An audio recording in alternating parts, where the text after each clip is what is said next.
Welcome to After Effects. This is the natural role of husband and wives with SD and Grown Man. They are officially taking over the show today with no help from me and Mrs. Sutton. Grown Man, you and SD take it away. All right, it's grown man here. We're going to touch on this subject because what I'm noticing in today's day and age, um, both modern day men and women do not understand the concept or the role of husband and wife. So I want to dive into it. Now, Okay. my personal opinion, the role of husband and wife is a role, it's a title. The husband is there to provide the four P's, which is protection, provision, problem solving, procreation, and the wife.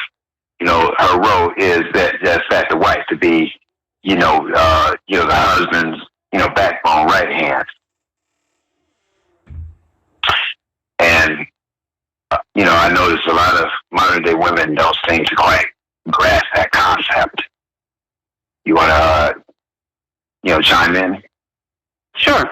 Okay. Well, hey everybody, it's SD Superman Daddy, and basically, if you will, I decided to turn to my little buddy Google here, and Google says, "Well, what is the true meaning of marriage?" A man and woman who are legally married to one another and are thereby given by law specific rights and duties resulting from that relationship. The U.S. legal concept of marriage is founded in English common law. Okay, so for me, what I've always felt as far as husband and wife is concerned is that it's a partnership. Okay? And that means that two people join together in holy matrimony to become one. And the vows say it, for better or for worse, for richer or for poor, for sickness and health, till death do you part. So the thing is, you're going to have some good days, you're going to have some bad days, you're going to have some in-between days, trying times, but it's all in how you work together to get through those days. Unfortunately, what I've seen in more recent times is people are more caught up with the actual wedding versus the marriage. Oh, the wedding is the most beautiful thing you have ever seen. We're talking the most expensive flowers, tuxes, dresses, the venue as far as where it's going to take place, the food that's going to be served, all of that. It's just top notch from beginning to end. And you go through all of that, marriage doesn't even last 5 years. Right. So you just spent all this money and invited all these people to participate in your special day, and y'all couldn't even stay together and make it work. 5 years. Why is that? Well, my personal opinion, if nothing else, communication is key. If you don't communicate, if you don't talk, if you're trying, you can't think, you can't guess what somebody else is thinking. So the only way that you could ever know what's on somebody's mind at any given time is you have to talk. You have to ask questions, Well, what do you think about this? Or how do you feel about that? But if y'all just walk around in silence, playing on your devices or, playing on your games, you talking to people in headsets, you have to communicate to let them know what you're looking at on the screen when you're playing these games. You can do that with perfect strangers in foreign countries and stuff like that. Why can't you communicate with the person in your own house? Right. And I think this whole system, everything is just lost.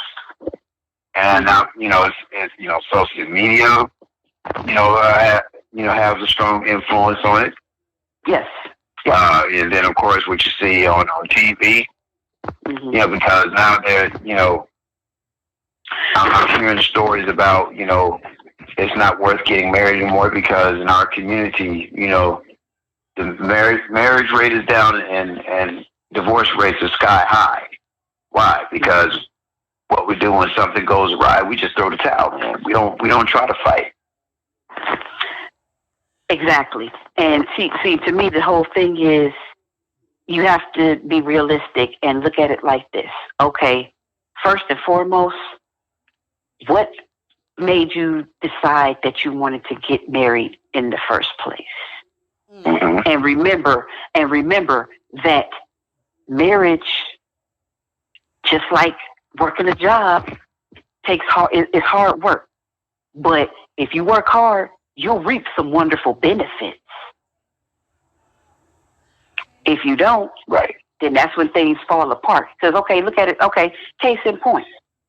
If you're a good worker, you do what you're supposed to do, and you're receiving good evals and stuff from your manager and everything, you end up getting raises. Right, you get promoted, you get raises, you get perks, you get benefits. If you don't do what you're supposed to do, you get reprimanded, you get written up, and worst case scenario, you get terminated. Right. Same thing. Mm-hmm. You have to. It's like the way you started out. Well, what were you doing when y'all first got together?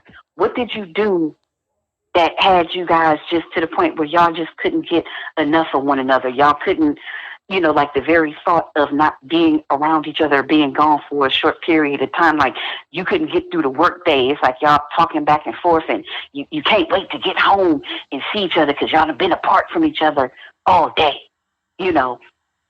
The date nights and, just the quality time and, the little thoughtful things, like as far as like leaving little notes around the house or, cards or little gifts and stuff like that. And yes, I've come to find that men like that stuff too. It shouldn't be one-sided. And like I said, if y'all want to revoke my women's club card for that, feel free to do so. Right. Because only within the last, I'd say maybe 10 years or so, I came to it was brought to my attention that Valentine's Day is for women and Sweetest Day is for men. And I was like, I've never heard of Sweetest Day. Well, that's basically because it was a holiday that was founded in Ohio. So okay. If you Google it and everything, yes, that's one of the states that actually recognizes that or whatever. And to me, my first thought was, okay, why does one day have to be just for the women and the other day have to be for just the men? It's like, why couldn't both days be for couples that are together or people that love each other together? Like, why does it have to be separate like that? But the most disturbing thing is the actual history of Valentine's Day. Well, right. But I mean, you understand where I'm coming from, right? You understand where I'm coming from, and it's like the thing is, start out or continue the way you started. Because if you switch up in the middle of the stream, or if you start to slack off and not do the things that you did when you first started dating and spending time, and it was, the relationship still had that new smell on it, then that's when things start to go awry, and like people say, you got to figure out a way to recreate that spark, so to speak. Some people, they still doing the same thing that they in 20, 30 plus years, and they're still doing the same things that, they did when they first got together. He would cook for, like, she come home from work, everything is taken care of. Baby, just come up, go freshen up, whatever it is that you're going to do, come on and eat. Or he done worked hard, he done came home, she didn't feel like cooking, baby, let's go out to eat, or whatever the case may be. Just thoughtfulness and things of that nature. Now, y'all just sitting around each other, looking all sullen in the face. You're upset, you're irritated, you're frustrated. You don't even know why. Why? Because you don't talk. You don't communicate. Right. You know. And that's a part of it, but another part of that is that people put so much emphasis into the wedding, and then they forget that there is still a marriage to live after that one day. That there is Right. still something to do after that one day. And Right. when you forget that, then you do ridiculous stuff like spend thousands and thousands of dollars on a wedding, forgetting that the wedding is just the start of everything. What about the marriage? Right. Mm-hmm. And I have to reference this. I love this episode from My Wife and Kids when Junior and Vanessa had made it clear that they had wanted to get married and everything like that. And Michael Kyle, aka Damon Wayans, in true Michael Kyle fashion, was going overboard talking about all the stuff that he, the money he was going to spend and all the stuff that he wanted. And it was just absolutely ridiculous. And it was to the point of where he was excluding the bride and the groom to be. It was like, it wasn't about Junior and Vanessa anymore. It was the Michael Kyle show.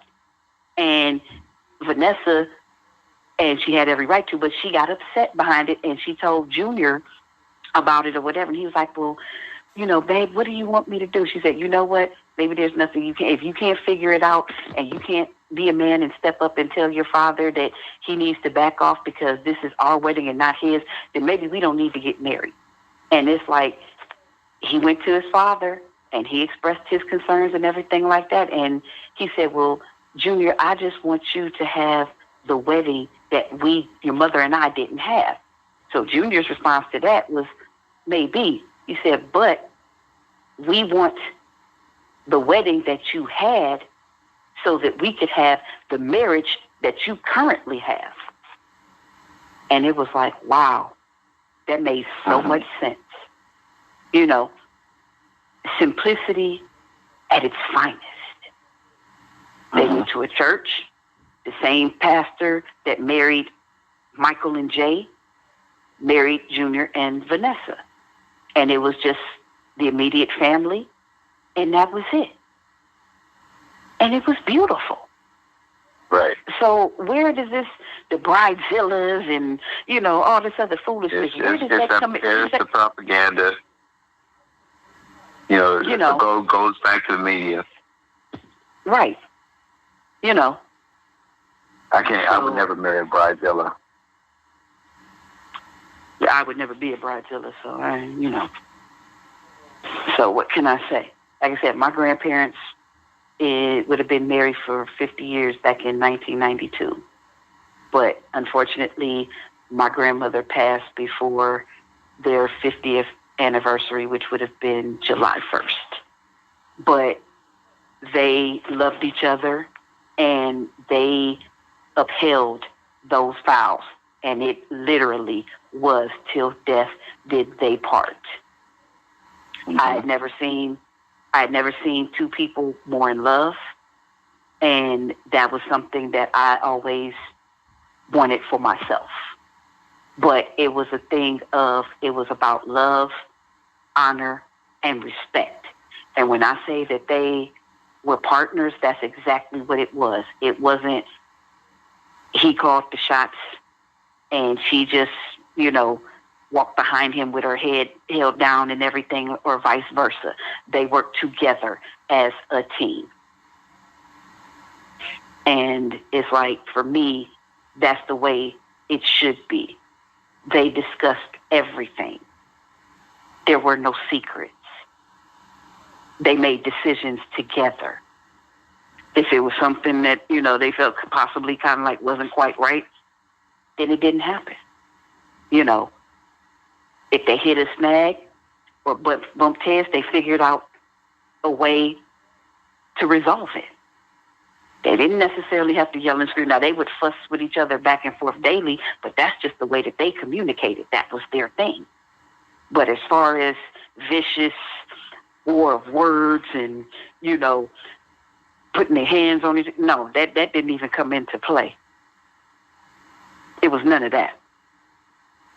So, like I said, what I see nowadays, I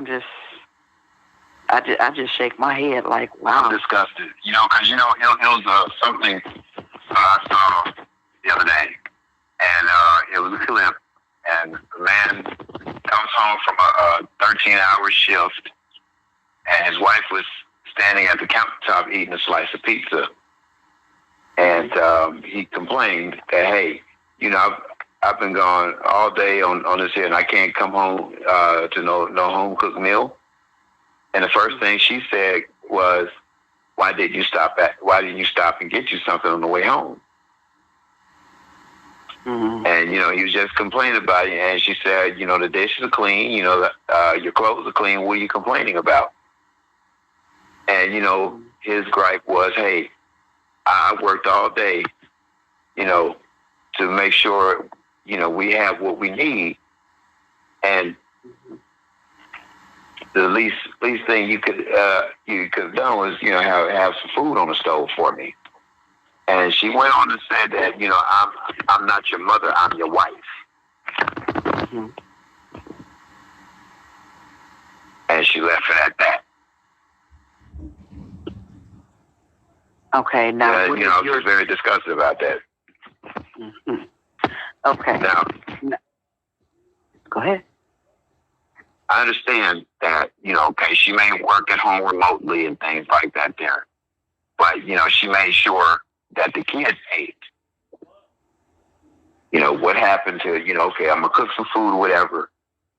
Make sure the children eat. He's going to be working late. Why don't as I cook and I fix him a plate and I put it either in the refrigerator or in the oven. So when he come home, he can heat it up and there it is. Oh, so she had fed the kids already. Yeah, kids ate, yes. They all ate every day. Mm-hmm. Okay, well, no offense. Let me say, okay, and once again, probably be some people that'll have my head for this, but hey, this is just how I feel about it. If you could cook enough food to make sure that you and your children ate, where was his plate that should have been sitting in the microwave and waiting for? All he had to do was just warm it up when he came home. Right. Because the thing is, it's like people have to understand and realize that there's those situations where you work and you might not be home in time where you can all eat as a family. We all sit at the table and eat, if people even still really do that anymore, or like that. But even with that, even if mom or dad are not able to be right there, at least let them have something to come home, because it's nothing worse than walking in the house and you can smell that food has been cooked. It smells absolutely wonderful. And you look in the refrigerator, nothing. You look in the stove, nothing. You look in the microwave, nothing. Now, I know good and well that you didn't have this whole house smelling like, wow. And I don't get to eat what it is I'm smelling. Oh, I don't blame him for being upset. Let me say this. It's wonderful. I commend you that you made sure that the laundry was done, that the house is clean and everything like that. But that's not fair,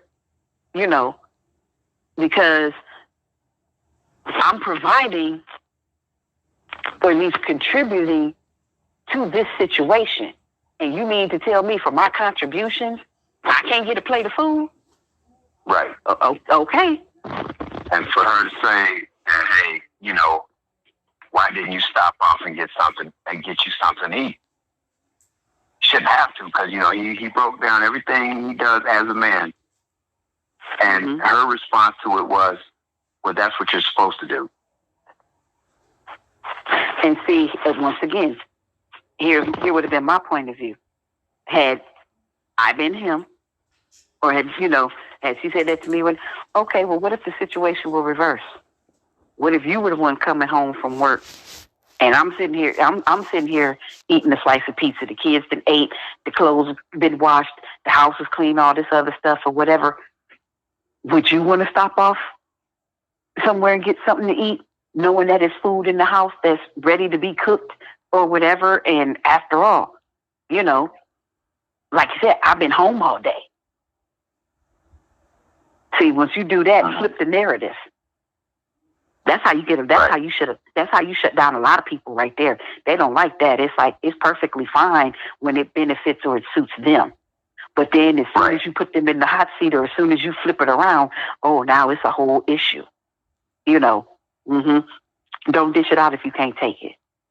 Right. You know.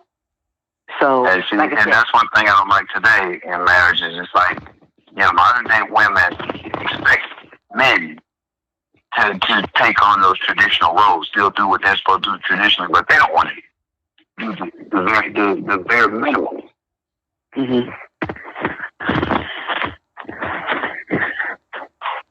Me personally, I'd have to say another thing too you have to take into consideration is the time management. Time management. I know some people right now that they work a job and they work, like every 2 weeks, 80 hours. That's just the bare minimum. They have some overtime in that. They have a side hustle going on. They take care of the kids. They do what they need to do and everything. And nothing is left out. Nothing is overlooked. Nothing is out of place. So the real question is, if she was standing in their kitchen eating a slice of pizza, and she made time to cook and make sure that the kids ate and maybe she didn't want what they had to eat or what have you. But my question is, how was your time utilized throughout the day? Because I'm quite sure you're well aware of what time your husband left to go to work this morning. Right. And you knew that when he came home, he was going to be hungry. Now, if you cook something especially for him, you should have called him and gave him a heads up. Well, babe, I cooked something for the kids, whatever. I'm ordering a pizza. You want some pizza? Or do you want something else with it? Whatever. At least give him a heads up. So then that way, if he didn't want any pizza or whatever it was that you were munching on, by the time he got home, that he could have made other arrangements. Yeah, for her to be condescending and asking if he wanted a bite of what she's eating. Right. SD grown exactly.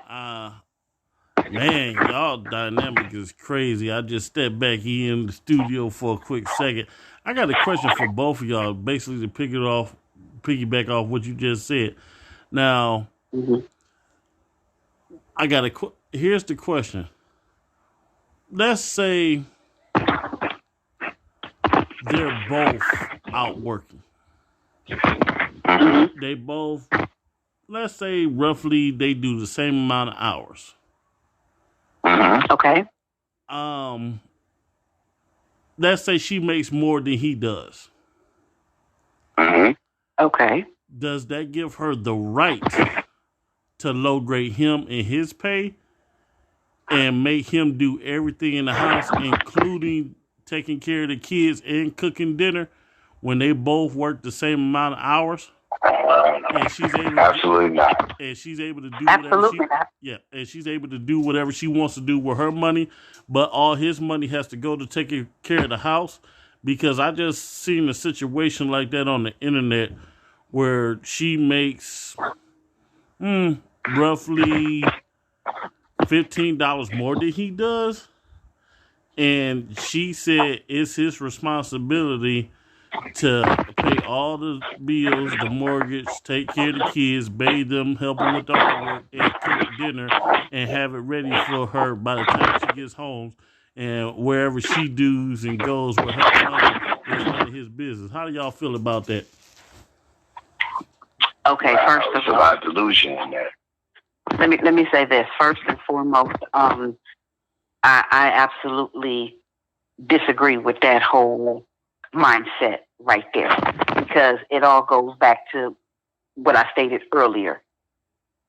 They're a team. They're partners. Supposed to be a team. Supposed to be a team. So even if one does make more than the other, whether it's him or her, it shouldn't make any difference. The bottom line is you two are together. but he's still the head of the house. He's still the leader. Okay. And like I said, for me, my thing is I liked what Monique had to say, back a few years ago when, it was the Queens of Comedy. She said, even though I am the breadwinner, she said, my husband is still the head of my house. He is the king of my castle, and I do what is necessary to make him feel like he's a man. And mind you, he wasn't working at the time, but she said, I know my place, and I was like, that's interesting. I like that. But like I said, again, it should be a partnership. Conversations should be had, decisions should be made, and it's like it's not your job to belittle your spouse just because you make more money. That's all. Yeah. Again, it's still about respect. Because guess what? Just like you have that high-powered job and you making this decent money and this, that, and the third and everything like that, that can be taken away from you. And if you don't believe, here you go. One of my favorite movies, Tyler Perry, The Family That Prays. And why did I get married? Yes, and why did I get married? You see what happened? The ones that mistreated were the same ones that rose up out the ashes like the phoenix. And now here you are looking stupid because you didn't disrespect them. You didn't dog them out. Possibly abused them, assaulted them, and things like that. And who's the main person that you're looking to now that you're down and out? All these people that you held in such high regard, they're nowhere to be found. So be careful. Don't treat anyone the way you wouldn't want to be treated. Yes, plain and simple. Well, I guess we can go ahead and throw another question. Then I'm gonna turn it back over to you guys. Why is it today's, what do they call themselves now? Career women? Modern day. Yeah. Yeah. Let's go with that, grown man. Modern day women feel that it's okay that if she makes more than him, she has the legal right to basically do everything that you said not to do. Defame, destroy his credibility. He's worthless. Basically, castrate him. To the point that if indeed it is a child in a situation, she pushed him so doggone hard and tell him you don't want to be a nothing like your daddy, to the point she castrates their son. I mean, you see this happens almost all the time, but again, the power of persuasion is very heavy. I'm gonna turn it back over to you guys. Okay. After you. He took the words out of my mouth. Do you need a moment? Wow, he took words out of my mouth right there. Okay. Well, okay, I tell you what, I'm gonna give you a moment to, gather your thoughts and everything. But I'd have to say, kind of like based on some things that I've heard, in the past and everything like that. First and foremost, when it comes to us as African Americans, Black people, whatever you wish to call us, first of all, we have to remember that initially we are living in a society or in a system where the man, our Black man in particular, is not even supposed to be a figure in the household. Okay? So with that being said, Black women were put in positions where we were given public assistance, we were given housing, funds to go to school and, better ourselves, get higher education, to get these decent paying jobs and things of this nature. And then after we do all of that and set up shop, so to speak, and everything like that, then depending, we come across, a man crosses our path and he might not have as much as we do. He might not have anything at all. And it's like, to a certain extent, we're willing to, go along with it and everything like that, for a certain period of time. And then all it takes is one little incident. And then the first thing that she wants to holler about is more or less like, well, you weren't contributing to the situation. I'm holding this down. So because I'm holding this down, I call the shots. I run the show. I'm in charge. I don't need you. See, that's the whole mindset. Right, that's that whole mindset right there. But is that the situation that many of us wanted to be in? Absolutely not. But just remember this. We are some intelligent, strong, and creative people when we put our minds to it and we, use our powers for good, so to speak. And believe it or not, it's a lot of people that fear that. So when you fear something, you try to do your best to alleviate or eliminate that fear. So, okay, black man is intelligent. Black man is strong. Black man is powerful. I feel threatened, so let me move him out the way. Right. And then let me move in on the black woman and put all these preconceived notions in her head. So then when somebody does come along, she's going to make life difficult. She's going to be too much to deal with. So that's pretty much how that goes. Now, that's not to say that all black women treated like that, but it's like, again, it's all about respect. What you say, how you say it.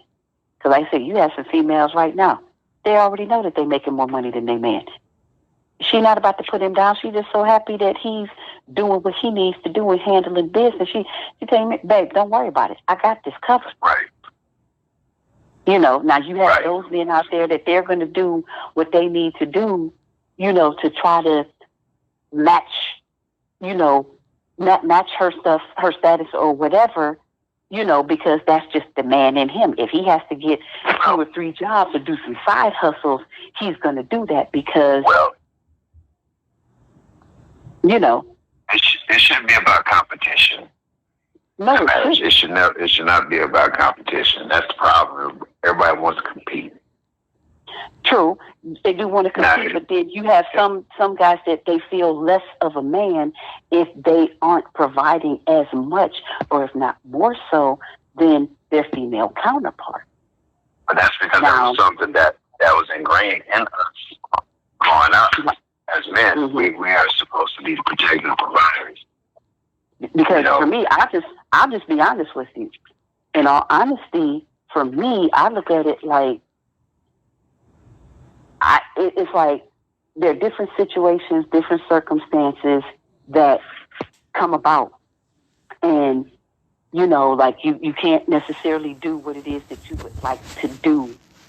So for me, the whole thing is, if it's a situation of where, say, maybe you not able to obtain employment, or you might not be making that much, what would be a big help to me is, okay, I'll work. I'll hold it down and do what needs to be done until you can figure out what your next step is going to be, or whatever the case may be.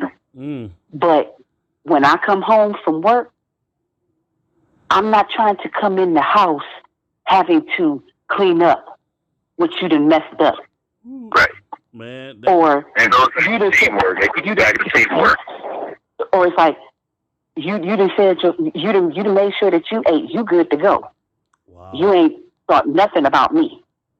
Oof. Or as soon as I walk through the door, because you've been home chilling all day or whatever, now you ready to jump in the car that is in my name and I paid a note on, and you ready to jet set all over town to go kick it with your boys, possibly impress some other females. See, I have a problem with that. But see, if you're that type of guy that like, okay, well, my woman is holding it down financially until I can do what I need to do, whatever. But when she come home, she ain't got nothing to worry about. The house is clean, laundry is done, food is cooked. As a matter of fact, I'll even wait until she come in and get herself together and stuff, then we can sit down and eat together. May I? Sure. Go ahead. And you know, this is something I love about y'all sister, man. And like, I don't have a problem with this. For about 90% of our marriage, it's really only been one time, but 90% of our marriage, she has always made more money than I. And not one time out of the 3 years we've been married have I ever heard of what I don't do and how much I make. And she has never devalued me. Right. Do you know why that is? Yeah, because she was secure. She was trying to be a wife. Yeah, she was secure. I'll never forget when we first met. I was making, matter of fact, I was the lowest paid dude on the totem pole because they kept making up a lie not to pay me. Like I was making less than $9. Oh, wait. Right. Okay. Less than $9. And at the time, she was making somewhere between $14 and $16 per hour. And I was making less than $9 an hour. Not one time did she look at my check and laugh about it. She did not make me. She did not make me feel belittled. She did not make me feel insecure. She did not make me feel less than a man. What she said was, and I still remember this, and I think that was the day that I pretty much had decided that, yeah, she gonna be with me forever. She told me, she said, your day is going to come. She said, as long as you keep your hand in God's hand, your day will come. But you have to focus and listen to what he is telling you. And once you do that, you will never have to worry about what your next move is. No later, sooner than she said that, I started operating in moving forward. I started to change my mindset. Little did I know, a businessman, tell you how God works. A businessman had been watching how I operate with the customers. And one day me and the boss was arguing about how everybody coming in after me that ain't been there longest as me or work as hard as I do is making more money than me.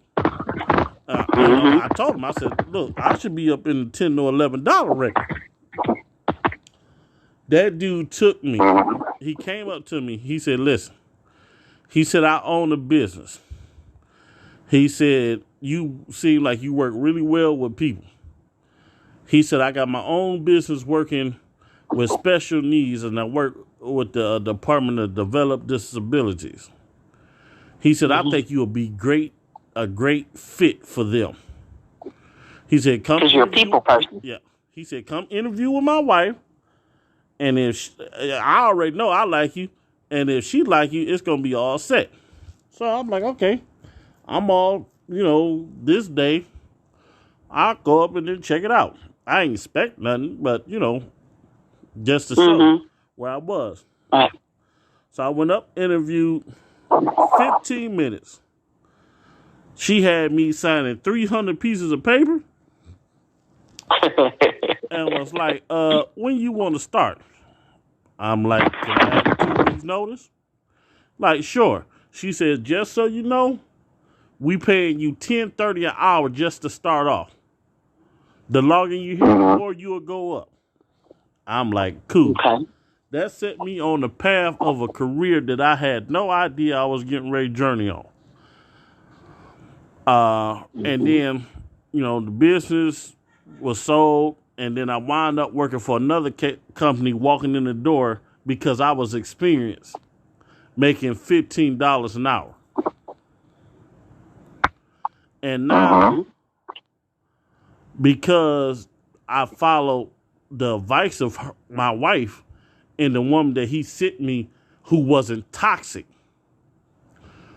and who wasn't trying to belittle me because she made more than me at the time, she kept saying, you can do this. I was nervous, man. I was like, dude, I'd rather just be here. I'm comfortable in this position. It's cool. She said, no. She said, this position wouldn't have came across if you wasn't deserving and God wasn't ready to promote you. Exactly. And I went. Because he Want to do it? Yeah. Because he gave me a chance at a career, I was able to put my wife through college. Won't he do it? And now she has graduated and get ready to work at one of the top 3 hospitals in the country. And now, come on, somebody. In less than 90 days, I will have my certifications to be an audio engineer. I said that to simply say this. When everything is set up for you to move in the right direction, you have to listen. And you have to take and look at the signs. Because every toxic person shows you a sign of what they are. I don't care who you are before the beginning. The one thing I love about y'all sister and I love about y'all, I may have never said this to either of the 3, but y'all have a great head on your shoulders. I'm glad that I have been surrounded by intelligent people. Because, my pleasure.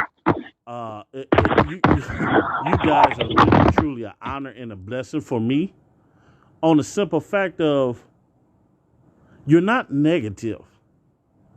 And for a guy like me that has came from such a tremendous background and to be able to meet people that refuse to let you fall, like, I always revert back to this because I'll never get this out of my head. I was in the hospital for 8 days for the first time in my life since the day I was born. I had a nurse coming in there every hour and a half telling me that I wasn't going to make it, that I was going to die, that I needed to go to ICU. I wasn't going to make it. She told me this literally for 48 hours straight, non-stop. Like, to the point I got sick and tired of looking at her. And so I started to believe in it. But then when I got that one great lady, and I can't remember what her name is, like she was heaven sent. She said, you are not going to die. She said, you're going to get up and do these breathing machines. You're going to get well, and you going home to your wife. Like, she come in there, like, she got on my nerves, man. I kid you not. I almost wanted to fight this lady, but I knew God had sent her because I couldn't do anything else. She come in there every day. Get up. Did you do your breathing exercises? No. Start doing them right now, and I'm going to stand right here until you finish them. I ain't afraid of you, but I went on and did them anyway. And then she made me get up. She made me go to the bathroom, and she made me walk back. She said, you are not going to have an anxiety attack. It's people like that what we need to strategy to, because we talk about the roles of husband and wives. Mine's had my back. She had my back, man, to the point I tried to give up and she wouldn't let me. She wouldn't let me. And I saw something a couple of weeks back. And I never forget this. A situation had happened where two women that I hold very high and dear to my heart did something that just made me emotional and made me cry. One was taking care of one, and the other was taking care of the other. And I heard heaven rain down and say, "These are my girls." Because he knew for a fact that it would only be two people that will be able to get us back into tack. The honor that has been bestowed upon these two ladies, the blessing, the admiration. See, the role of husband and wife is really quite simple. When one don't have it, the other does. You better know it. You better know it. Help me. Yeah. See, Right. this is what I can't stand, because a lot of people promote this one-sided thing. But I always tell them, if you read the Bible and you read it well, it's always a B clause. Because if you read it, everything the woman's supposed to do, if you read the B clause, man's supposed to follow that. Because it clearly states we're not to let no harm word come out of our mouths to her. No matter how tripping she be. And that is usually 95, 98.9% of the time. Oh, hush. We still got to remain tactful. If I'm into every time I see you, my stomach hurts, and we always arguing, then there's a situation that needs to be had. Because God don't want his children being miserable. Thank you. And he will remove he will remove you from that situation. Come on. Or he will remove what is causing you to be miserable. Come on. About that situation. So, nothing lasts forever. So, no. I say I would never in life claim that I have the perfect marriage. But what I can really wholeheartedly appreciate is the partnership. There isn't one above the other, and you do as I say because I'm the man and you the woman, and it's teamwork through and through. What I can truly say, that one out of many things that I can say I honor about my husband is, everyone knows that I've been caring for my grandmother. The fact that he came in on that with no reserve, no hesitation, and he became my partner in that. Even before we got married, I could call him, and if I worked overnight, he would come stay at my house and keep an eye on her while I was at work. The partnership in that means so much, because like a lot of women, you're automatically taught cook, clean, sex on command. Mm-hmm. Be submissive, shut up, be quiet. What he say go, don't be argumentative. You don't have any opinions of your own. Exactly. But he is a leader without being overly aggressive. Without being a tyrant. Right. His leadership allows me to be submissive without feeling like I'm under his foot or under his thumb. Yeah, I hate that word. He does. Right. But, and we have seen very jacked up marriages. Man, I'm not talking about that. So, to be halfway through y'all know what it is, the 7-year hitch. And to still have that same love I had before we said I do. And the growth in it. Now, I would never sit up here and say and lie, because some people sit up here, oh, we don't have no, there are absolute moments where I be wanting to just take my hands and squeeze his throat. and I'm just violent.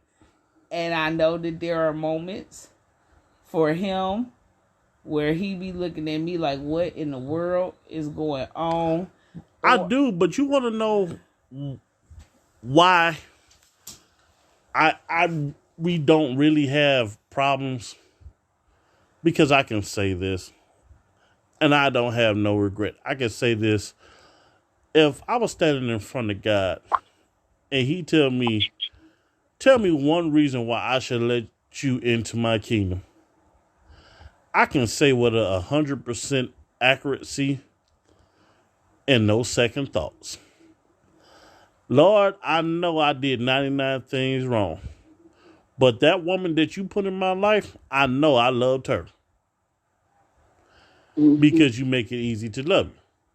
Now, as much as I cannot stand that doggone song, it is very true.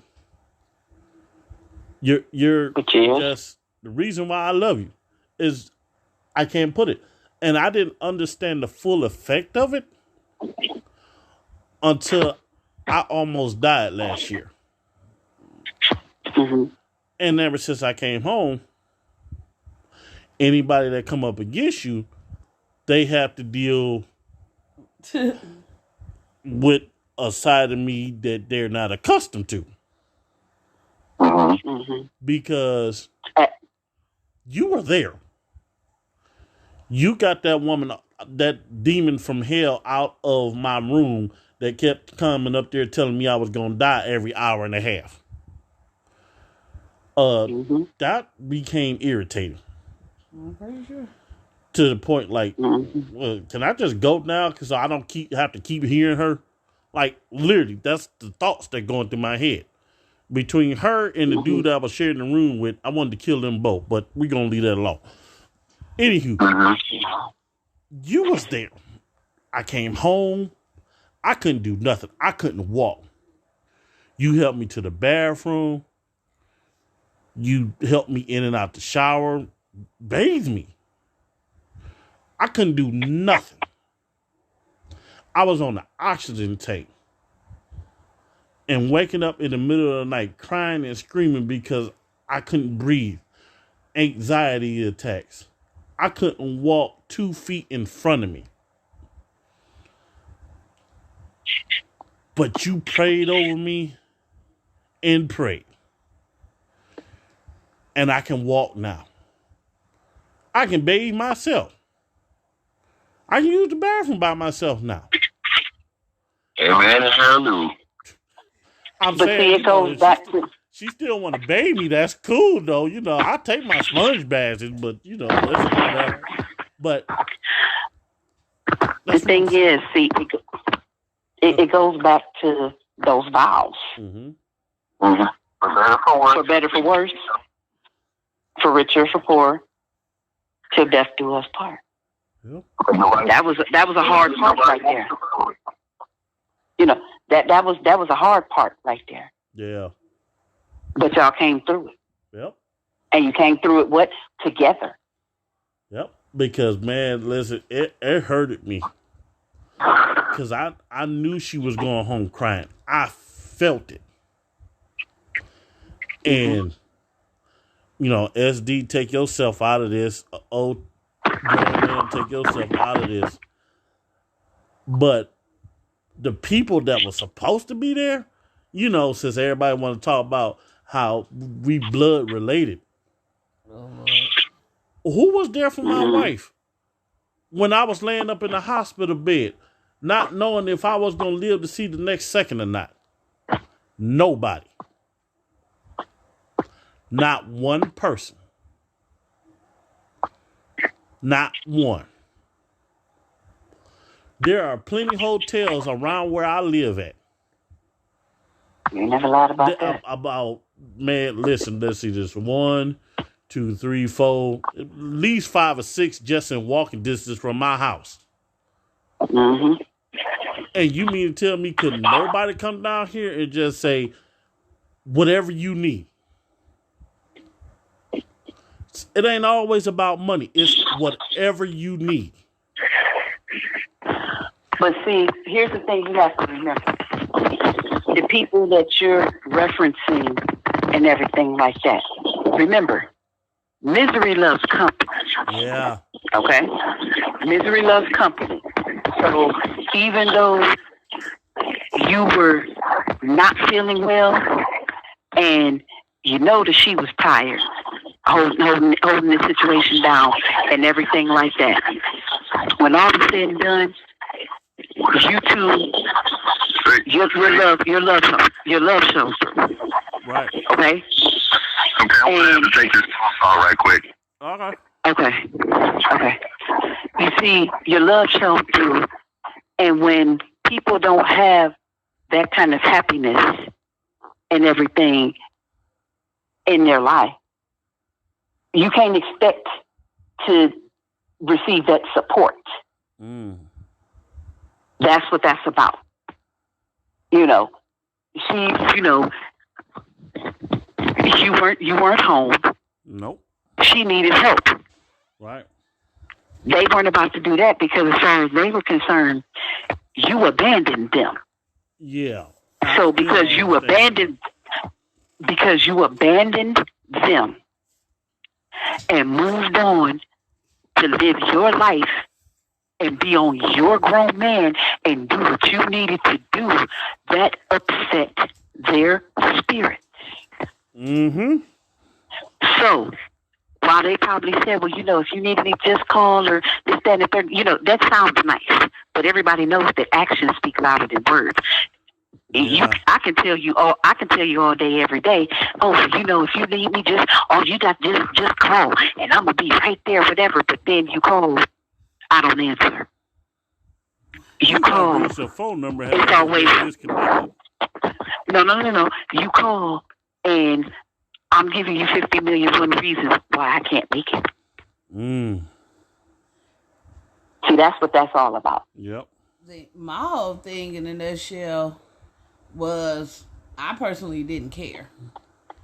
And again, you learn not to have expectations of folks. But see, you said you didn't care, and see, they picked up on that too. Because so that was the other part. God first, and God above all. He gave me the strength I needed to handle it. And I never like to sit up here and say it wasn't a lot because I was taking care of 2 people. And on top of trying to take care of myself. On top of... And going to school. Being in school. Exactly. And trying to manage the household, manage the bills, trying to get my grandmother to safety. It was a lot to that. And mentally, yeah. It was very draining. I went weeks without sleep. because I was up with him, you know, and then when he went into the hospital, I was up. All right, listen, man. Whew. This conversation go on forever. But we're going to end it with After Effects.